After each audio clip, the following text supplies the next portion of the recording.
ശാലിനി പറയുകയാണ്, sir complaint എഴുതി പൂർത്തിയാക്കിയിട്ടുണ്ട്, കയ്യിൽ വെച്ചേരാ, SI വരട്ടെ. ശാലിനി വീണ്ടും ചോദിക്കുകയാണ്, ഞാൻ വന്നിട്ട് കുറെ നേരമായല്ലോ, SIയെ കണ്ടില്ല ഇതുവരെ. അതൊക്കെ അതിന്റെ സമയമാകുമ്പോൾ സാറിങ് എത്തിക്കോളും. കൊച്ച ബെഞ്ചിലെങ്ങാനും പോയിരിക്കുക. ഇങ്ങനെയുള്ള സമയത്ത് ഇരിക്കാൻ വേണ്ടിയാണ് പുറത്ത് ബെഞ്ചിട്ടിരിക്കുന്നത്. അതെന്ത് മര്യാദയാണ് സാറേ? കൊള്ളയോ കൊലയോ മാനഭംഗമോ ഉണ്ടായി ഒരാൾ പരാതിപ്പെടാൻ വരുമ്പോൾ നിങ്ങൾ ഇങ്ങനെ ബെഞ്ചിട്ട് കൊടുക്കുമോ? വെറുതെ അല്ല സാർ KSRTC ബസ് വരെ നിങ്ങളുടെ മൂക്കിന്റെ കീഴിൽ കൂടി ഇങ്ങനെ കടത്തിക്കൊണ്ട് പോകുന്നത്. അത് കേട്ട് കോൺസ്റ്റബിൾ ചോദിക്കുകയാണ്, KSRTC ബസ് കടത്തിയെന്നോ? ഇവിടെയോ? അത് ഞാനൊരു ഉദാഹരണം പറഞ്ഞു എന്നേ ഉള്ളൂ സാറേ. ഓ ശരി ശരി, കൊച്ചിന് എന്താ ഇപ്പോൾ പരാതി? കമന്റടിയോ അതോ പൂവാല ശല്യമോ? അല്ല സാർ, കൊള്ളപ്പലിശ പിരിക്കാൻ വീടാക്രമിക്കുകയും സ്ത്രീകളെയും കുട്ടികളെയും വരെ ഭീഷണിപ്പെടുത്തുകയും ചെയ്യുന്ന ഒരു ഗുണ്ടക്കെതിരെയാണ് എന്റെ ഈ പരാതി. അതാരാ ഇപ്പോൾ എന്ന് ആലോചിക്കുകയാണ് കോൺസ്റ്റബിൾ. ബ്ലേഡ് സത്യഭാമയുടെ മകൻ തന്നെ, നെട്ടോറിയസ് ക്രിമിനൽ. അത് കേട്ട് ബാക്കി എല്ലാ പോലീസുകാരും ശാലിനിയെ തന്നെ രൂക്ഷമായി നോക്കുകയാണ്. എന്താ സാറേ, ബ്ലേഡ് സത്യഭാമയുടെ പേര് കേട്ടപ്പോൾ എല്ലാവരുടെയും നോട്ടത്തിൽ ഒരു ശ്വാസം മുട്ടൽ. അന്നേരം പിള്ളസാർ അവിടേക്ക് വരികയാണ്. പിള്ളസാർ ചോദിക്കുകയാണ്, ആ ശാലിനിയോ, നീ എന്താ ഇവിടെ? ശാലിനി ചോദിക്കുകയാണ്, സത്യഭാമയാണോ ഈ സ്റ്റേഷനിൽ എല്ലാവർക്കും ശമ്പളം തരുന്നത്? അതോ നിങ്ങളൊക്കെ മാസപ്പടി പറ്റുന്ന കാണപ്പെട്ട ദൈവമോ? ആ പോലീസിലെ സിയുടെ അർത്ഥം എന്താണെന്നറിയാമോ സാറിന്? കറേജിയസ്, ധൈര്യശാലി എന്നാണ്. വല്ലപ്പോഴും അതൊന്ന് വായിച്ചു നോക്കിയാൽ നന്നായിരിക്കും സാർ. അല്ലെങ്കിൽ കാക്കി അഴിച്ചു വെച്ച് റോഡ് വൃത്തിയാക്കാൻ പോകണം സാർ. നമ്മുടെ നാടെങ്കിലും അല്പം വൃത്തിയായിട്ട് ഇരിക്കട്ടെ. ഇതിവിടത്തെ ആദ്യത്തെ അനുഭവം അല്ല എന്നാണ് കേട്ടിട്ടുള്ളത്. ഇതിനു മുൻപും സത്യഭാമയുടെ മകനെതിരെയുള്ള പരാതി നിങ്ങൾ മടക്കി അയച്ചിട്ടുണ്ട്. പക്ഷേ ഇന്നിതിനൊരു തീരുമാനം ഉണ്ടായേ പറ്റൂ. സത്യഭാമയെ വേണമെങ്കിൽ നിങ്ങൾ പേടിച്ചോ. എനിക്ക് പക്ഷെ ഈ ലോകത്ത് 3 പേരെയേ പേടിയുള്ളൂ. ജീവൻ തന്ന ദൈവത്തെയും ജീവിതം തന്ന അമ്മയെയും പിന്നെ അറിവ് തന്ന ഗുരുനാഥനെയും മാത്രം. അന്നേരം SI അവിടേക്ക് വരികയാണ്. SI കോൺസ്റ്റബിളിനോട് പറയുകയാണ്, നല്ല രസികൻ ഊണ്, ഒരു നല്ല ലെമൺ ടീ കൂടി വാങ്ങിക്ക്, ദഹനത്തിന് നല്ലതാണ്. അന്നേരം കോൺസ്റ്റബിൾ പറയുകയാണ്, സാർ ഈ കുട്ടിക്ക് ഒരു പരാതിയുണ്ട്. എന്താന്ന് ചോദിക്കുമ്പോൾ ചെല്ലെന്ന് ശാലിനിയോട് പറയുകയാണ് കോൺസ്റ്റബിൾ. ശാലിനി ചെന്നിട്ട് പറയുകയാണ്, എക്സ്ക്യൂസ് മീ സാർ, ഡ്യൂട്ടി അവേഴ്സിൽ അതും സ്റ്റേഷൻ പരിസരത്ത് യൂണിഫോം മുഴുവനായി ധരിക്കണമെന്ന് അറിയില്ലേ സാറിന്? ദിസ് ഇസ് റെഡിക്കുലസ് എന്ന് പറയുമ്പോൾ SI ദേഷ്യപ്പെട്ട് ചോദിക്കുകയാണ്, നീ എന്തിനാണ് വന്നത്? എന്നെ ചട്ടം പഠിപ്പിക്കാനോ അതോ പരാതി തരാനാണോ? അന്നേരം ശാലിനി പറയുകയാണ്, രണ്ടും വേണം സാർ. ചട്ടം എല്ലാവർക്കും ബാധകമല്ലേ? ആണോ? എനിക്കറിയില്ല. ഏതായാലും ആദ്യം നിന്റെ പരാതി എന്താണെന്ന് പറയ്, കേൾക്കട്ടെ. അത് കഴിഞ്ഞ് ആലോചിക്കാം ഞാൻ ചട്ടം പഠിക്കണമോ വേണ്ടയോ എന്നുള്ളത്. ഇവിടെ പരാതി നൽകാൻ വന്ന ശാരദ എന്നൊരു സ്ത്രീയെ നിങ്ങൾ അത് വാങ്ങാതെ മടക്കി അയച്ചു. ഞാനോ എന്ന് SI ചോദിക്കുമ്പോൾ ശാലിനി പറയുകയാണ്, അതെ നിങ്ങൾ തന്നെ. According to the clause of IPC section പറയുന്ന ശാലിനിയെ വായും പൊളിച്ച് നോക്കി നിൽക്കുകയാണ് SI. അവസാനം ശാലിനി ചോദിക്കുകയാണ്, മനസ്സിലായോ? ഇവിടെ വാങ്ങിയില്ലെങ്കിൽ പരാതി ജില്ലാ പോലീസ് മേധാവിയുടെ അടുത്ത് പോകുമെന്ന്. ഒന്ന് പേടിച്ച് SI പറയുകയാണ്, അതൊന്നും വേണ്ട. എന്താ കുട്ടിയുടെ പരാതി? പരാതി ഞാൻ എഴുതി തയ്യാറാക്കി കൊണ്ട് വന്നിട്ടുണ്ട്. ബ്ലേഡ് സത്യഭാമയുടെ മകനെതിരെയാണ് കംപ്ലൈന്റ്.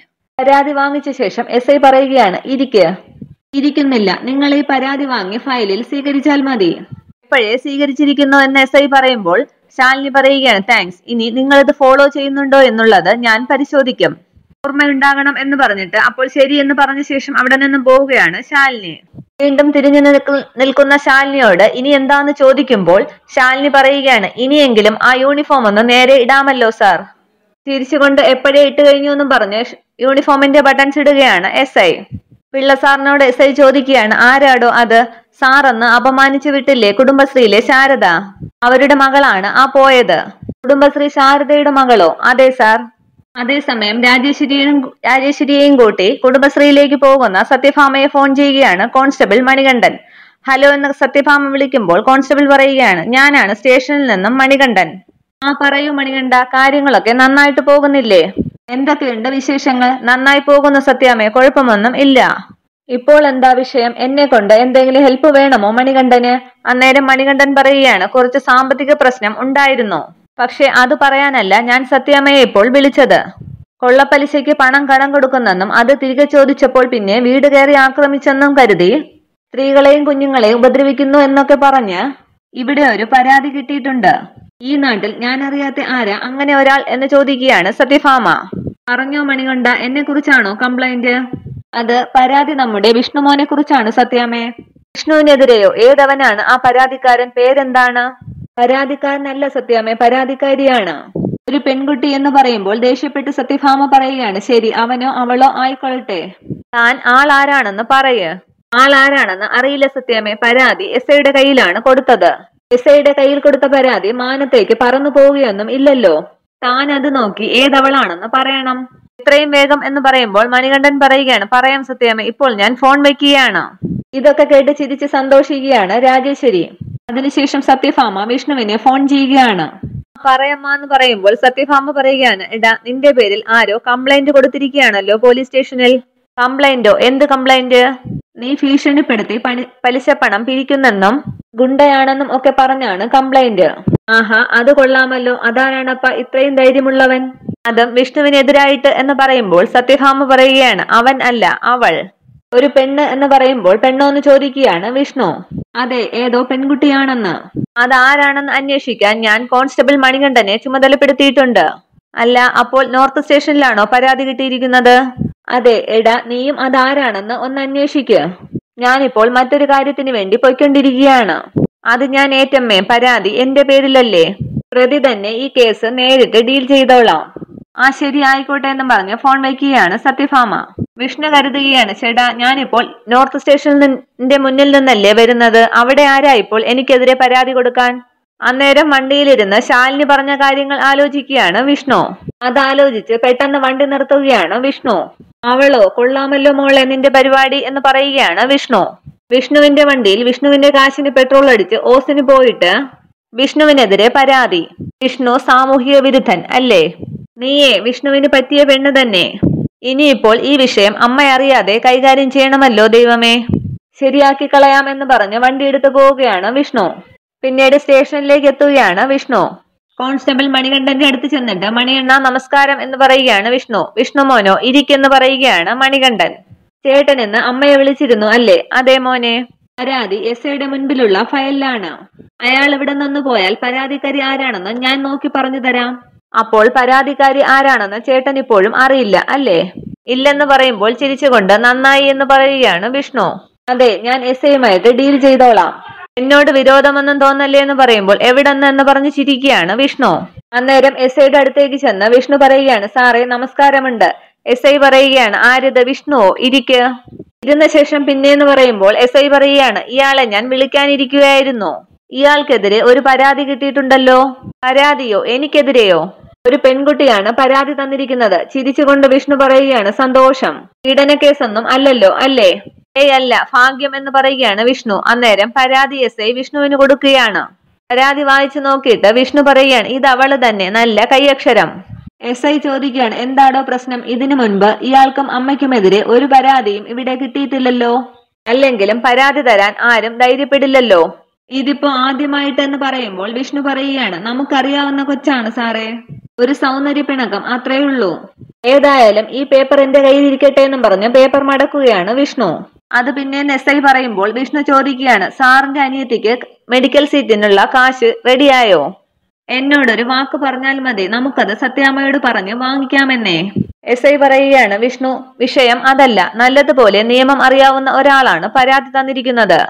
വകുപ്പും ചട്ടവും ഒക്കെ പറഞ്ഞ് എന്നെ വരെ വിറപ്പിച്ചു. അവൾ ഈ കേസ് ഫോളോ ചെയ്യണമെന്ന് പറഞ്ഞിരിക്കുകയാണ്.